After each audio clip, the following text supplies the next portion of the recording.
Magandang gabi po, Pag-asa Weather Update. Alamin ang lagay ng panahon ngayong gabi ng Linggo, August 20, 2023. Narito ang ating weather update. Ngayong araw, makakasa pa rin ng mga kalat-kalat na pag-ulan at may kasamang thunderstorm sa Palawan at yun din po sa Zamboanga Peninsula. Dahil po yan sa southwest monsoon o habagat. Sa lalabing bahagi ng bansa kasama Metro Manila, inaasahan pa rin natin ang mga isolated na pag-ulan dahil pa rin sa thunderstorm. Inyo mapapansin ang isang kumpulan ng mga kaulapan sa may bandang east of Mindanao ay posible mong may mabuong low pressure area. At sa magiging lagay na panahon bukas, patuloy pa rin ang epekto ng southwest monsoon sa kalurangang bahagi ng bansa. Kaya sa Palawan, patuloy pa rin na magiging maulap ang kalangitan at may kasamang kalat-kalat na pag-ulan at thunderstorm.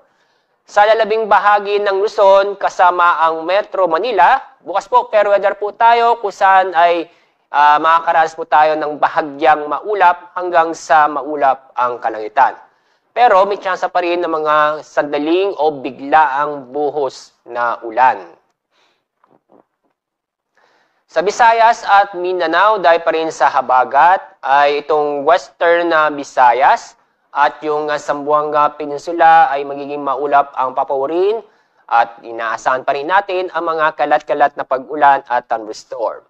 Samantala, ang lalabing bahagi ng Visayas at ganoon din sa Mindanao, fair weather po tayo, maliban sa mga localized thunderstorm. As sa weather outlook, sa araw ng Martes at sa Miyerkules, dahil pa rin sa habagat, ay magiging maulap ang kalangitan na may kasamang kalat-kalat ng pag-ulan at thunderstorm sa Metro Manila. Pero pagdating ng Huwebes, muli po gaganda ang panahon, maliban lang po sa mga pulong-pulong pag-ulan. Sa Legazpi City, sa araw ng Miyerkules ay maulap ang kalangitan at may tsansa ng mga kalat-kalat na pag-ulan at thunderstorm. Sa ibang lugar, sa loob ng 3 araw, fair weather po tayo, maliban sa mga localized thunderstorm. Bukas, ang araw sisikat sa ganap na 5:43 ng umaga.